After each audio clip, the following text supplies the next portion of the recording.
Uma memória não deveria ser vivida para ser lembrada? Como então cantar a lembrança de algo não vivido, de um lugar não visitado, de uma experiência não provada? Mas assim mesmo é a vida eterna. De tão forte esperança se faz lembrança, memória e vitória, que só se alcança pela fé, firme confirmação daquilo que não se vê, daquilo que ainda se espera.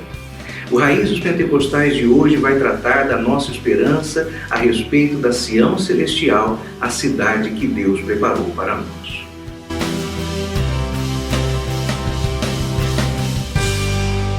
Meus queridos irmãos, a paz do Senhor Jesus Cristo, sejam todos muito bem-vindos a mais um programa Raízes Pentecostais. Estamos aqui juntos, eu, o pastor Gunnar Berg, e também o irmão Mike Duarte, para podermos tratar dos assuntos que sempre tomaremos por pauta nos belos hinos da harpa cristã. Irmão Mike, a paz do Senhor Jesus. Paz do Senhor, pastor Gunnar, paz do Senhor a todos os irmãos. Meu querido irmão, hoje nós vamos para o hino 2 da harpa cristã, a saudosa lembrança, um hino tão bonito, tão especial, até deixaremos a letra dele exposta aqui. Oh, que saudosa lembrança eu tenho de ti, ó Sião, terra que eu tanto amo, pois é do meu coração. Eu para ti voarei, quando o Senhor meu voltar, pois ele foi para o céu e em breve vem me buscar. E aí, irmão Mike, vamos começar por onde os temas doutrinários desse hino aí? Pastor, eu acho que o primeiro tema que a gente pode abordar aqui não é um tema doutrinário, mas é um paradoxo, né, que nós temos nesse hino. Como que a gente pode ter lembrança de um lugar que a gente nunca foi, né? Nós não estivemos no céu, pelo menos às vezes a gente ouve essas histórias, né, correndo no meio da igreja, essas histórias mirabolantes de eu conheço uma irmã que foi até o céu, viu tudo lá, irmão, voltou aqui e depois começa a profetizar a respeito do que viu lá, né? Mas eu não tive essa experiência e duvido muito às vezes, né? Você falou agora, eu me lembrei quando eu era criança, tinha uns 8 para 9 anos, talvez até um pouco menos. Foi na minha igreja pregar um pastor que disse que foi ao céu e ao inferno. Aí ele gravou um LP, década de 80 é LP, né? Gravou um long play e aí ia pelas igrejas vendendo. E, rapaz, ele falou cada coisa, inclusive sobre o trono de Satanás, que está no inferno, de onde o diabo reina e governa, né? Eu cheguei em casa impressionado com aquilo, certamente eu acho que não devo nem ter dormido aquela noite, eu não me lembro mais. Mas aí eu lembro que meu pai disse assim, não é verdade. Trono de Satanás no inferno, não é verdade. Aí explicou para todos nós em casa. Mas realmente, meu irmão, é algo que a gente escutava falar, né, sobre visitas ao céu, em algo totalmente fora de contexto. Mas e nesse hino aí? Então, nesse hino aqui, pastor, eu queria fazer essa pergunta para o senhor, porque como que a gente pode entender o fato de termos uma lembrança de um lugar onde a gente nunca esteve? Como que a gente fundamenta isso? Como é que o senhor pensa? Eu penso que aqui a gente pode usar uma expressão que o próprio pastor Claudionor, nosso conselheiro bíblico aqui na ETAD, vez por outra usa. Aliás, uma expressão que até onde eu sei, devo acreditar a ele mesmo, ele que saiu-se com isso. É a chamada teopoesia. Então, uma produção teológica de viés bastante poético. Realmente, não há como alguém ter uma lembrança do céu ou de qualquer outra coisa que não tenha vivido. E, meu irmão, eu esperava por esse assunto exatamente para poder tocar num ponto. Não existe um repositório de almas lá no céu. Várias outras denominações têm a mesma ideia, que Deus teria uma espécie de celeiro onde já estão guardadas as almas de todos os que vão nascer até a consumação do plano divino através do céu. Um repositório, um celeiro de almas. Agora, interessante, por exemplo, nos Estados Unidos da América, um dos escritores ditos cristãos mais famosos, mais lidos das últimas 4 décadas, defende isso.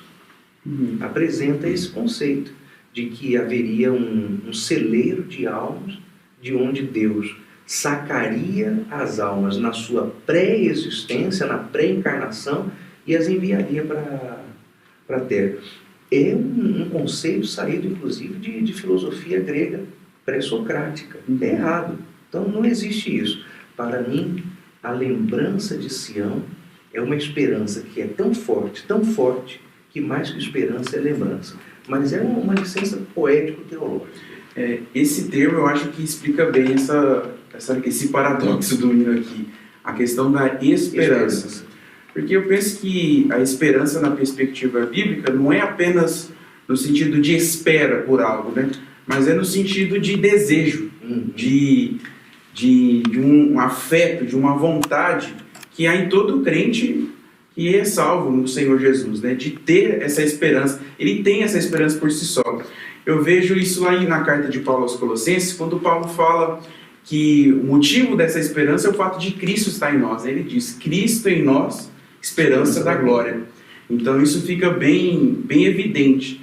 Então essa esperança que a gente fundamenta como essa saudade, como esse desejo, ela só tem aquele que confessa Jesus como Salvador, né? Então eu acredito que eu posso explicar essa questão da saudosa lembrança por meio dessa questão da esperança. E parece que o autor tinha uma certeza tão grande, porque ele diz, né? Eu para ti voarei, né? Então ele não apenas esperava, mas ele tinha convicção, certeza dessa esperança. Mas eu também acredito, pastor, que essa questão da esperança faz a gente voltar a um tema importante, que é a esperança da igreja, que é o arrebatamento da igreja. E eu separei um texto bíblico para a gente fundamentar isso, que eu acredito que é um texto fundamental assim, para a gente entender a respeito dessa esperança, que é o texto que está lá em Tito, capítulo 2, no versículo 13, quando o apóstolo Paulo, eu ia falar quando Tito, não, mas quando o apóstolo Paulo, escrevendo a Tito, ele diz assim, aguardando a bem-aventurada esperança e o aparecimento da glória do grande Deus e nosso Senhor Jesus Cristo. Então aqui tem uma fragmentação, né? A fragmentação é a bem-aventurada esperança, que se trata aí do arrebatamento da igreja, e o aparecimento da glória do grande Deus, que se trata da parousia, que é a manifestação de Cristo em glória, visível, né? E aqui o autor deixa isso claro, quando ele diz que para ti voarei, né? Porque no arrebatamento da igreja, a igreja encontra o Senhor Jesus nos ares. Perfeito. De forma, só a igreja tem essa visão, né? É um aparecimento, um encontro aí que não será visível para toda a humanidade, mas será visível para a igreja. E nós encontraremos, é o que diz o apóstolo Paulo, né? Em uma das suas cartas, acredito que nas cartas às igrejas de Corinto, né? Ele fala aos Tessalonicenses, que fala sobre esse encontro, né? Em que a gente vai até encontrar o Senhor Jesus nos ares, né? Então, eu vejo essa bendita esperança por essa perspectiva. E a nossa igreja também, né? Separando aí o arrebatamento da igreja com manifestação de Cristo em glória. Sim, são duas coisas diferentes. Sim. Por isso que nós ensinamos, e confunde às vezes um pouquinho a cabeça de quem está iniciando os estudos escatológicos, a volta do Senhor Jesus Cristo em duas fases. Isso. Na primeira, a igreja vai ao encontro do Senhor. Na segunda, Cristo com sua igreja vem. Então são dois momentos distintos de um grande evento que é o segundo advento do Senhor Jesus Cristo.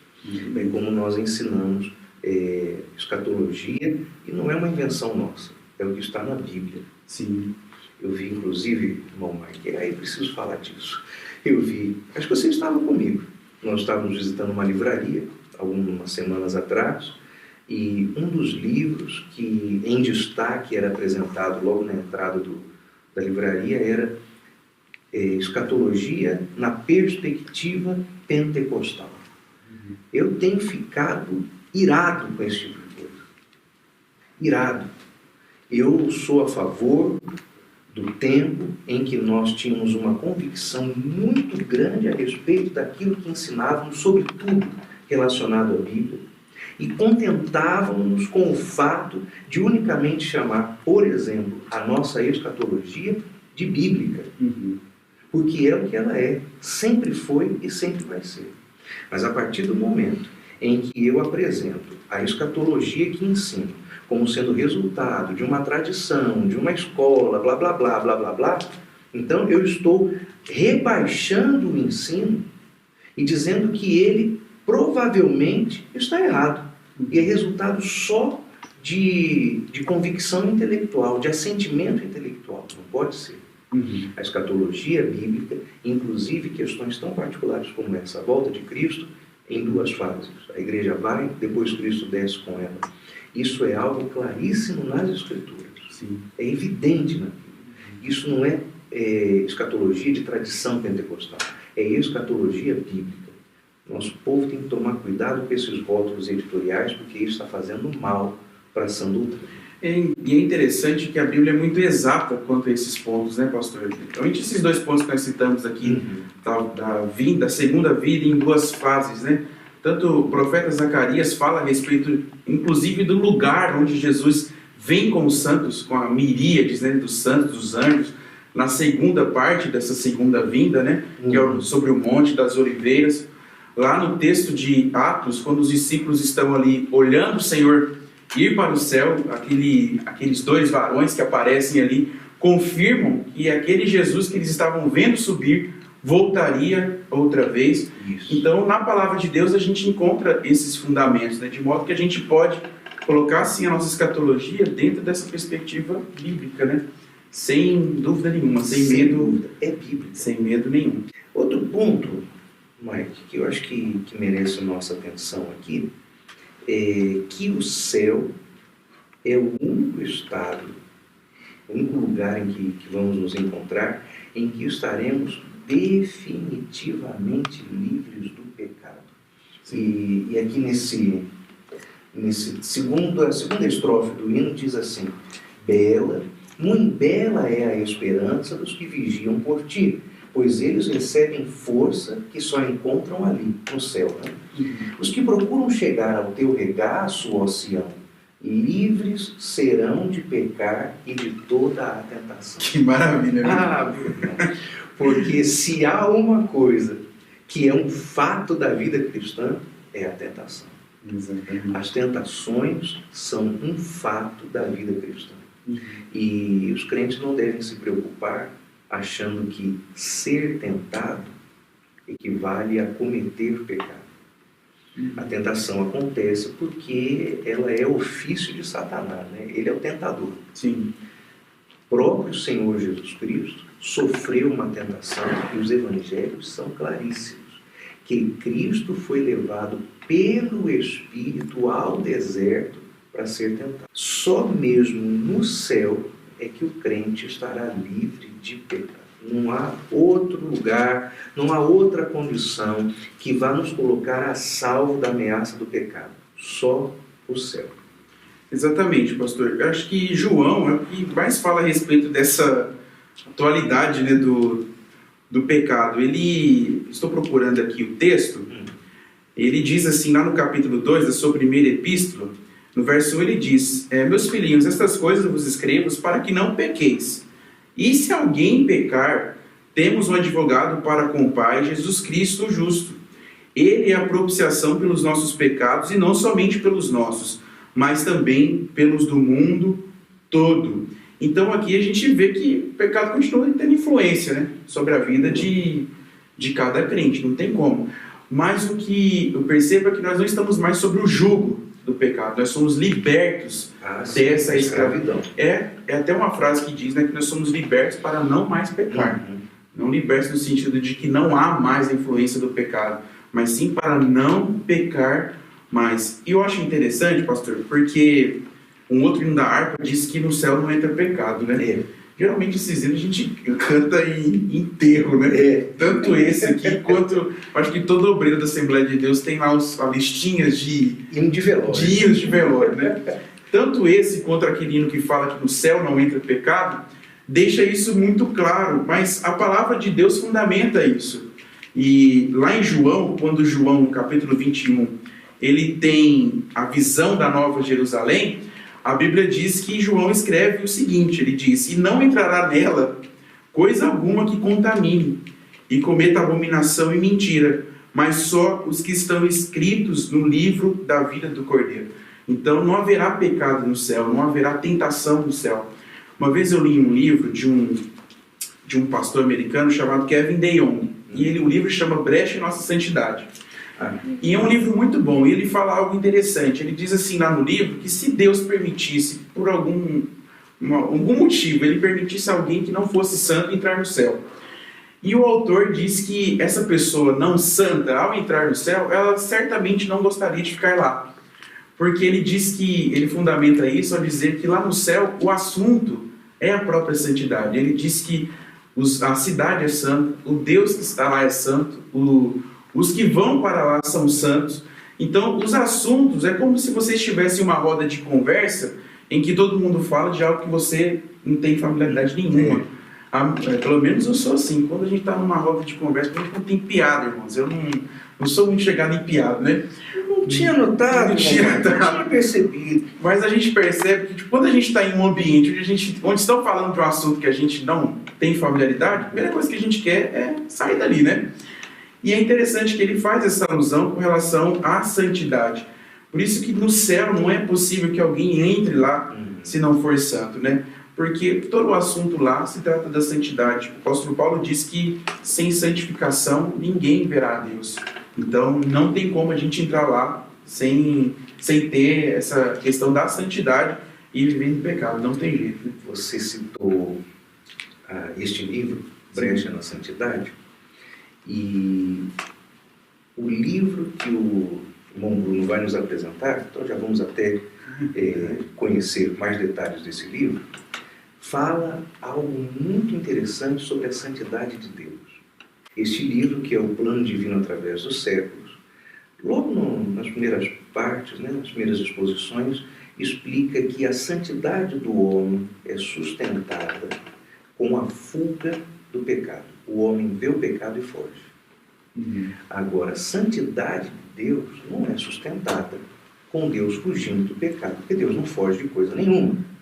Então a santidade de Deus é exercida porque o pecado foge de Deus.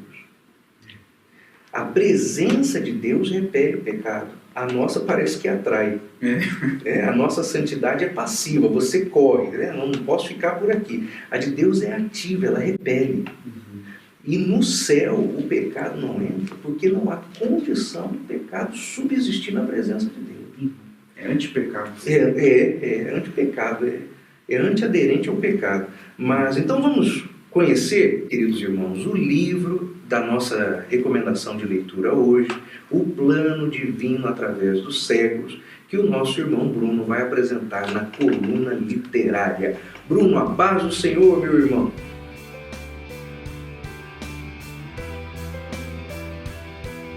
A história das Assembleias de Deus é recheada de exemplos de como homens comuns podem marcar toda uma geração se eles forem alcançados e serem deixados usados pelo Deus Todo-Poderoso. O missionário Lawrence Olson é um exemplo disso. Prestou relevantes serviços à obra do Senhor no Brasil. Ele fundou a igreja em Lavras, no estado de Minas Gerais, dirigiu o programa de rádio A Voz das Assembleias de Deus e foi o fundador do Instituto Bíblico Pentecostal no Rio de Janeiro.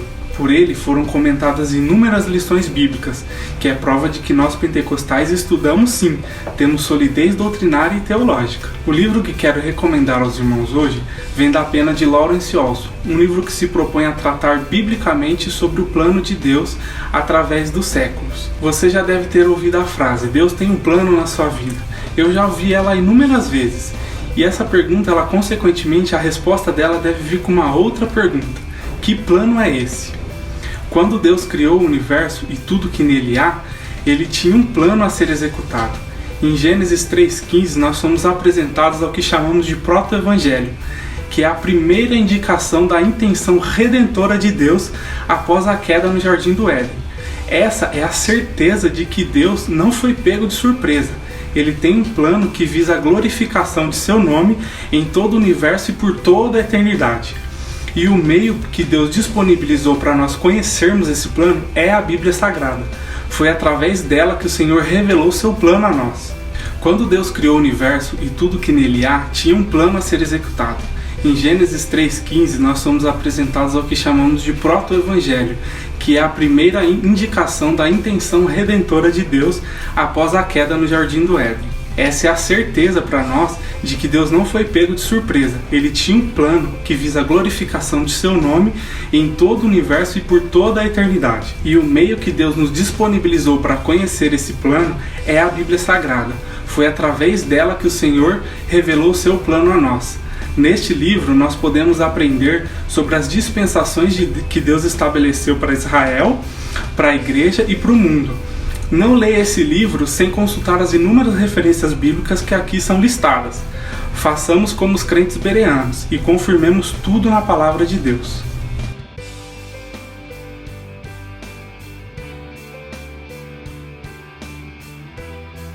Obrigado, irmão Bruno, por essa recomendação tão importante. Esse livro é um clássico, agora sim pode dizer, da literatura pentecostal. Tá? Podemos dizer assim, mas é um livro que não trata as coisas dentro desse gueto, né? É o livro da tradição pentecostal. Não, é o livro que fala as coisas segundo a palavra de Deus explica.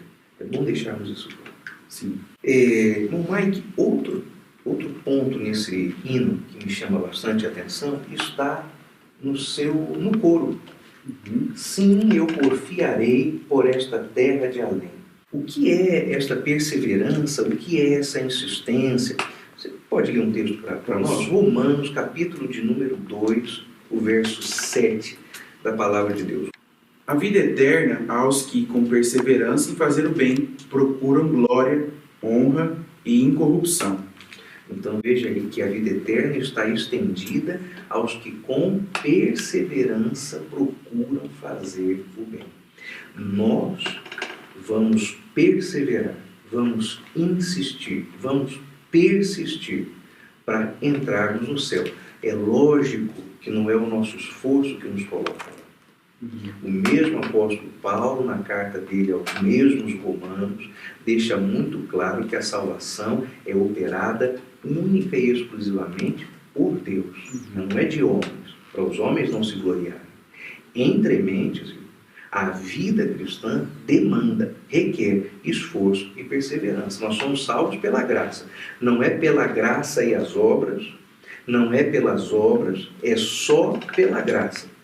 Mas o crente precisa perseverar. Mesmo porque, como acabamos de dizer, a nossa santidade é exercida a partir do quê? De fugir, de correr do pecado. Se o nosso bom amigo José do Egito tivesse ficado lá na frente da mulher de Potifar, ia ter caído, irmão. E perseverou porque correu. O que Paulo diz a Timóteo, foge das paixões. Então, aí está a perseverança, a insistência, que é uma coisa que se faz, inclusive, com o elemento que está ali na segunda estrofe. Sim, que é a vigilância. A vigilância. E o senhor sempre fala, irmãos, o pastor Bruno sempre fala nas aulas aqui do curso presencial de tarde sobre operar, né, a nossa salvação. Acho que é quase o textual aí da aula. E é um texto do apóstolo Paulo, né, quando o apóstolo Paulo nos lembra a respeito dessa participação, não na salvação, né, porque a salvação é pela fé em Cristo, mas no sentido de nos mantermos numa vida em santidade, essa vontade humana, né, essa participação humana. E um desses aspectos que é importante para isso, para que a gente consiga de fato ter uma vida santa, é a santidade, que fala ali na segunda estrofe. Santidade não, vigilância, né? Quando o autor aqui do hino diz que bela, muito bela é a esperança dos que vigiam por ti.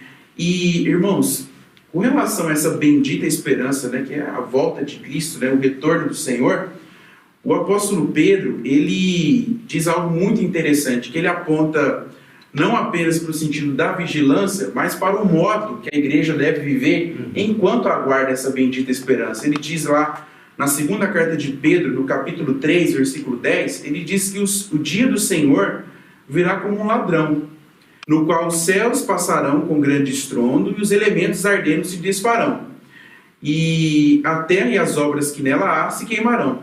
E aí Pedro diz, havendo, pois, de perecer todas as coisas, que pessoa vos convém ser em santo trato e piedade? Ou seja, enquanto a gente aguarda, nós precisamos viver nessa vida de santidade, Perfeito. de piedade e de vigilância. Me fez lembrar as 10 virgens da parábola que precisavam vigiar, aguardando pelo noivo. E é aqui, irmãos, a que todos os crentes estamos sujeitos. É vigiar, aguardar, insistir, persistir, para a gente não perder o céu. E aí, mas indo para a última estrofe do hino, pastor, não é apenas isso, né? Não é apenas vigiar, não é apenas nos lembrar como uma saudosa lembrança, Perfeito. mas o texto aqui da harpa cristã aponta que nós temos um privilégio, e isso aqui é uma responsabilidade, porque o autor diz a Sagrada Escritura, quando ele aponta aí para o texto de Isaías 52, versículo 7. Diz a Sagrada Escritura que são formosos os pés daqueles que boas novas levam para os infiéis. Então aqui, irmãos, a gente percebe que o fato de a gente ter essa bendita esperança deve responsabilizar-nos de falar a respeito disso. E é interessante que não se trata de um falar no sentido de como se fosse um peso. Porque o autor do hino, ele fala que se é tão belo esse falar, né? Então não é uma dificuldade, tenho que falar. Ele chega a comparar o trabalho evangelístico com o prazer de estar no céu. Exatamente. Quando ele faz a relação ali, né, desse tão belo falar com o como será gozar, né, de toda essa graça que existe ali. Então eu acredito que esse texto também aponta para a nossa responsabilidade, né, como igreja atualmente, não no sentido de apenas nos lembrarmos do céu, do dia a dia, ou dessa saudosa lembrança, né, mas de falar dessa mensagem para alguém, né, de levar essa mensagem da saudosa esperança que a igreja tem, né, da bendita esperança para alguém. Eu separei 2 textos aqui que poderiam ser relacionados com esse hino da harpa. Um justamente é Isaías 52, 7. Conformosos são sobre os montes os pés do que anuncia as boas novas, que faz ouvir a paz, do que anuncia o bem, que faz ouvir a salvação, do que diz a Sião, o teu Deus reina.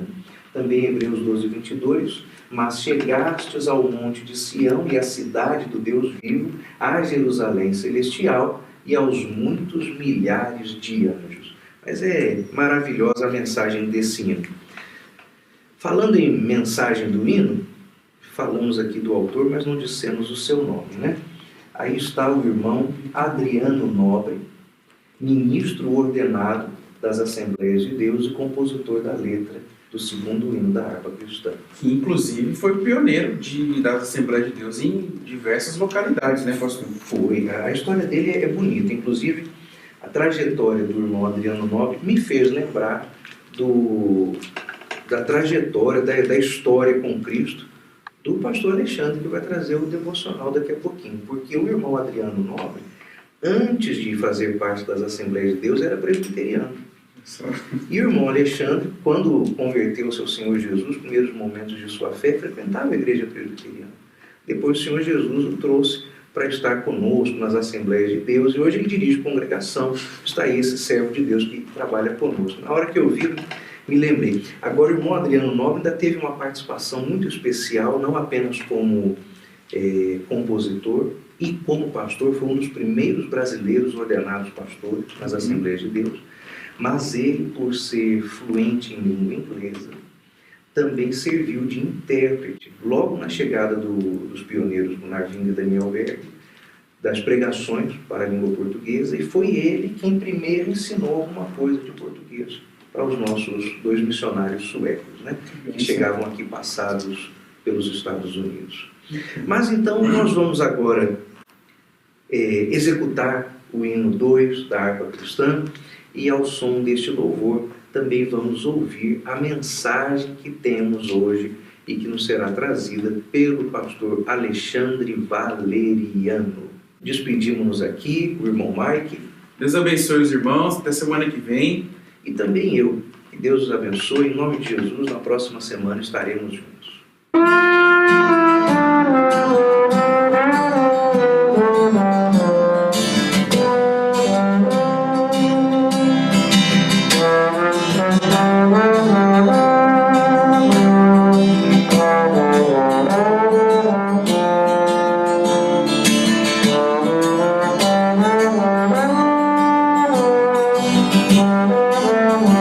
Meus queridos irmãos e amigos, a paz do Senhor Jesus Cristo, eu quero hoje meditar junto com vocês a respeito da esperança, a esperança que nos faz lembrar.